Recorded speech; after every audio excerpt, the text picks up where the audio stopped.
कई बार क्या होता है कि जैसे हमारे फील्ड में कंप्यूटर साइंस में we have an number of problems and उनके भी सॉल्यूशंस एन नंबर्स होते हैं। तो कई बार क्या होता है, जैसे मान लो मैं कोई प्रॉब्लम सॉल्व कर रहा हूँ, अब सर इसमें ये होता है कि हमको ना एक एफिशिएंट सॉल्यूशन जनरेट करना पड़ता है। तो सर कई बार क्या होता है कि कई बार वो जनरेट हो पाता है, कई बार नहीं हो पाता है, कई बार एफिशिएंट हो पाता है, कई बार नहीं हो पाता है।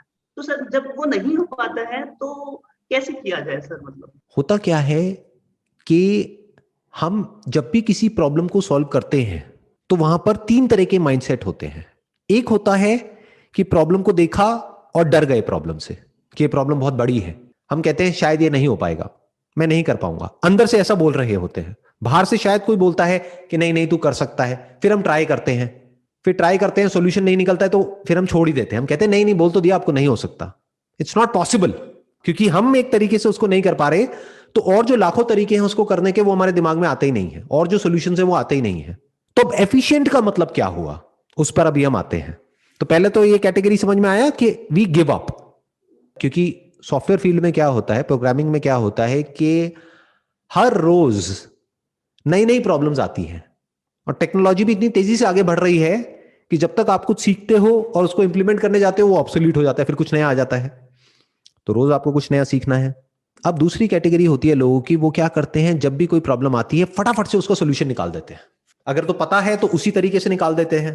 तो क्या वो एफिशिएंट है? वो एफिशिएंट था एक दो साल पहले, बट क्या आज वो एफिशिएंट है? वो अपने कंफर्ट जोन में है। ये मैंने बहुत डेवलपर्स में देखा है जो ये प्रोग्रामिंग करते हैं, कोडिंग करते हैं। वहां पर मैंने क्या देखा है कि जैसे ही उनको कोई प्रॉब्लम दी जाती है वो वैसे ही सोल्यूशन निकालते हैं जो उनके कंफर्ट जोन में है। जो लैंग्वेज उनको आती है उस प्रॉब्लम को उसी लैंग्वेज के थ्रू सॉल्व करने की कोशिश करते हैं। और अगर उसके थ्रू सोल्यूशन नहीं निकलेगा तो दूसरे को तो छुएगा भी नहीं। क्यों? क्योंकि मुझे वो नहीं आता है। चाहे तो वो सीख सकता है, हो सकता है वो सोल्यूशन एक में नहीं है लेकिन दूसरे में है।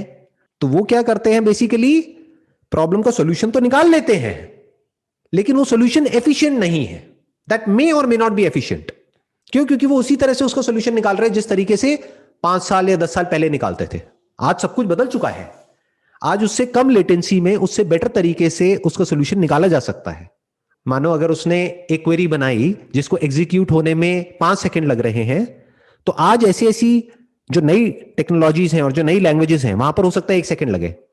लेकिन क्योंकि वो अपने पुराने पैटर्न में ही गोल गोल गोल गोल घूम रहा है तो 5 सेकंड में ही सोल्यूशन निकाल करके अपने क्लाइंट को बोल देगा ये बहुत एफिशिएंट है। अब क्लाइंट को क्या पता क्या एफिशिएंट है? क्लाइंट कोई प्रोग्रामर थोड़ी ही है, कोई डेवलपर थोड़ी ही है। तो क्लाइंट कहेगा ठीक है, वो कहेगा देख लो थोड़ा बहुत कुछ हो सकता है। तो वो क्या करेगा, उसको थोड़ा बहुत ट्विकिंग करके, ऑप्टिमाइज करके, मानो इंडेक्सिंग करी, ये करा वो सब करके, और फिर कह देगा ये देखो 5 सेकंड से अब मैं 3 सेकंड पे ले आया। क्लाइंट खुश। But is it really efficient? ये उस डेवलपर को अपने आप से पूछना है। क्लाइंट को तो कुछ पता ही नहीं है, उसके लिए क्या 10 सेकंड, क्या 5 सेकंड, क्या 1 सेकंड। बट अगर वो एक्चुअल में एक एफिशिएंट सॉल्यूशन निकालना चाहता है एक प्रॉब्लम का, तो अब वो क्या करेगा, वो देखेगा कि इसका बेस्ट पॉसिबल सॉल्यूशन एक्चुअल में क्या है। That is actually efficient and that which connects to what the client wants. उससे पूछना पड़ेगा कि आप ये क्यों चाहते हो। बहुत बार क्लाइंट्स के पास में आंसर नहीं होता है, या क्लाइंट आपको आंसर देगा कि this is why I want this, how important is it for you. इसके बिना भी तो काम चल रहा है। तो क्लाइंट कहेगा हां इतना इंपॉर्टेंट नहीं है। तो क्या होगा कि क्लाइंट की जो थॉट प्रोसेस है वो फोकस्ड हो जाएगी। आप क्वेश्चंस पूछ करके क्लाइंट से ये निकलवा सकते हो कि एग्जैक्टली ये जो प्रोजेक्ट है इसके लिए 3 या 4 या 5 सबसे इंपॉर्टेंट चीजें क्या है उस क्लाइंट के माइंड में। अगर आप ये नहीं निकलवा पाए तो वो क्लाइंट क्या करेगा, आपका कभी पीछे छोड़ेगा ही नहीं। वो दिन में 50 बार आपके पास में आ जाएगा, अब ये करो, अब वो करो, अब वो करो, अब वो करो। आप एक लूप में फंस गए हो। It's like a never ending loop. जैसे किसी आदमी के डिजायर्स को पूरा नहीं किया जा सकता, तो जो भी वो सोच रहा है अगर उसको क्लियर ही नहीं है कि मुझे चाहिए क्या है तो भटकता रहेगा।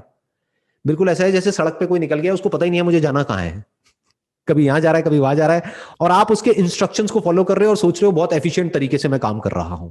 समझदारी किसे कहेंगे? जब क्लाइंट को क्लियरली पता हो कि मुझे क्या चाहिए, वो लिख करके दे आपको कि ये 5 चीजें मुझे चाहिए। क्लाइंट से पूछ लो कुछ और तो नहीं चाहिए आपको, तो क्लाइंट बोलेगा 1 मिनट मुझे सोचने दो, मेरे जो और कॉम्पिटिटर्स हैं उनके मैंने प्रोजेक्ट्स देखे करे, प्लस मैंने अपनी रिक्वायरमेंट को समझा, उसके बेस पर अब ये 10 चीजें हैं जो मुझे चाहिए। आपने क्लाइंट से पूछे 10 में से सबसे इंपॉर्टेंट क्या है, उसने कहा स्पीड। तो अब एफिशिएंट तरीका क्या हुआ कि सबसे पहले आप उसको अचीव करने की कोशिश कर रहे हो। 10वें नंबर पे जो है उस पर कॉम्प्रोमाइज कर सकते हो, पहले पे नहीं। तो यहां पर एफिशिएंसी का मतलब क्या, पहले आपने समझा क्लाइंट से कि क्लाइंट एग्जैक्टली क्या चाहता है और उसको प्रायोरिटाइज किया कि सबसे इंपॉर्टेंट क्या है और सबसे पहले उसको अचीव किया, या ये कह लो वो एक तरह से सेंटर पॉइंट बन गया। जैसे गूगल को अगर आप ध्यान से देखेंगे तो उसका डिजाइन मेरे ख्याल में दुनिया में जितनी भी वेबसाइट्स हैं उसमें से सबसे सिंपल डिजाइन गूगल का है। चाहे तो गूगल बहुत कुछ ऐड नहीं कर सकता है अपनी वेबसाइट पे, बट क्यों नहीं करता है? क्योंकि उसके लिए सबसे इंपॉर्टेंट है स्पीड, कि कितनी जल्दी आप चीजों को एक्सेस कर सकते हो और कितना सिंपली आप चीजों को एक्सेस कर सकते हो, कितनी जल्दी आपको वो मिल सकता है जो आपको चाहिए। तो उसने क्या किया, कभी भी अपनी वेबसाइट को क्लटर नहीं होने दिया और जो भी एलिमेंट्स हैं जो उस सेंटर से रिलेट नहीं हो रहा है उस सबको हटा दिया। चाहे तो बहुत कुछ कर सकता है, देखो आप वेबसाइट्स को कैसी होती हैं, बहुत लोगों की पता नहीं भर रखा होता है। जैसे लोगों का घर भी आप देखोगे तो कुछ होते हैं जो मिनिमलिस्ट होते हैं, यानी खाली खाली दिखेगा आपको सब कुछ। कुछ है जिन्होंने भरा हुआ है, चलने की भी जगह नहीं है। तो एक अच्छे डिजाइन का मतलब क्या है, कम चीजें हैं लेकिन वही चीजें हैं जो कि जरूरी है। तो सबसे पहले आइडेंटिफाई करो नंबर 1 पे क्या है, नंबर 2 पे क्या है, नंबर 3 पे क्या है, उसको अचीव करते चले जाओ, टिक कर दो और बोलो हो तो गई अचीव, अब आपको और क्या चाहिए और क्यों चाहिए। और उनको बोलो कि ये जो आप 11वें नंबर की चीज बोल रहे हो ना, अब दैट इज ओके, नए नए आइडियाज के बारे में सोचना चाहिए, आना चाहिए नए आइडियाज के साथ में, तभी तो हम इंप्रूव करेंगे, तभी तो ग्रो करेंगे। लेकिन इस 11वें नंबर की वजह से इस पहले नंबर वाली चीज पे कॉम्प्रोमाइज होगा, are you okay with that? तो क्लाइंट कहेगा नहीं नहीं नहीं नहीं नहीं, नहीं आप इस 11वें को छोड़ दो। That is efficient way of working. Sir मेरा नेक्स्ट क्वेश्चन है सर, जो हमारा एक इंटेलेक्ट होता है और जो परसेप्शन होता है उसको सर शार्प कैसे करते हैं सर? ये जो दो टर्म्स आपने यूज करी है, इंटेलेक्ट और परसेप्शन, पहले इसके बीच के फर्क को आराम से समझते हैं। परसेप्शन के बहुत सारे मतलब हैं। परसेप्शन का एक मतलब ये भी होता है कि जो हम अपने सेंसेस के थ्रू परसीव करते हैं। परसेप्शन का एक मतलब ये भी होता है कि जिस तरह से आप इस दुनिया को देखते हैं, यानी जो आपकी इंटरप्रिटेशन है, जिस तरह से आप इंटरप्रेट कर रहे हैं चीजों को। इंटेलेक्ट का मतलब क्या होता है, बुद्धि। इंटेलेक्ट का मतलब क्या होता है कि चीजों को ब्रेक डाउन करके समझना या किसी भी चीज को समझना, that is the role of an intellect. एक है परसेप्शन, अगर परसेप्शन की मैं बात करूं जो हमको सेंसेस के थ्रू परसीव होता है, एक है आपको कुछ दिखा, कुछ परसीव हुआ, एक है उसके बेस पर जो आप सोच रहे हो और कंक्लूजन्स ड्रॉ कर रहे हो। तो जो आप सोच रहे हो और जो कंक्लूजन्स ड्रॉ कर रहे हो, that is on the basis of intellect.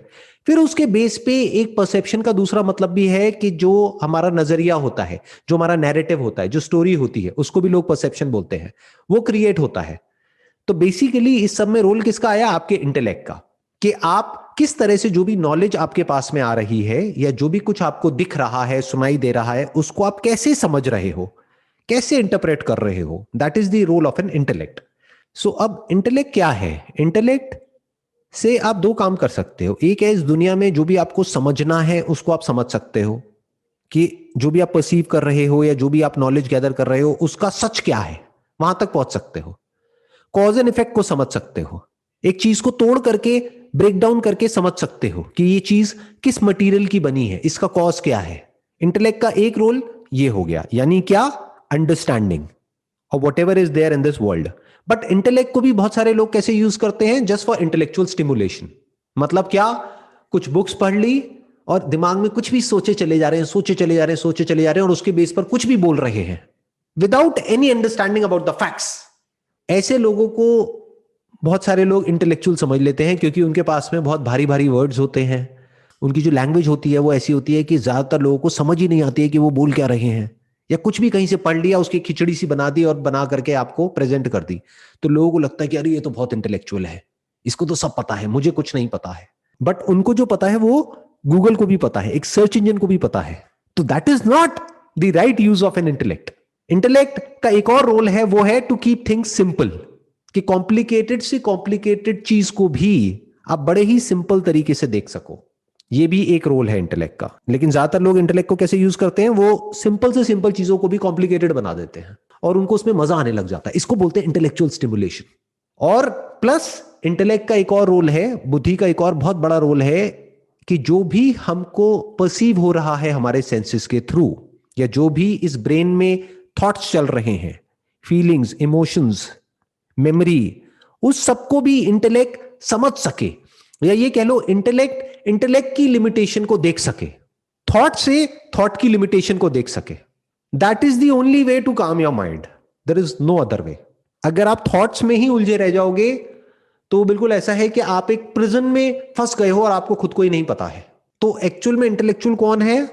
वो इंसान जिसने एक्चुअल में इंटेलेक्ट की लिमिटेशन को देख लिया है, और आप ये भी कह सकते हो कि वो एक तरीके से इंटेलेक्ट से फ्री हो गया है, इंटेलेक्ट से ऊपर उठ गया। अब वो इंटेलेक्ट को यूज तो कर सकता है, बट इंटेलेक्ट उसके ऊपर हावी नहीं हो सकता।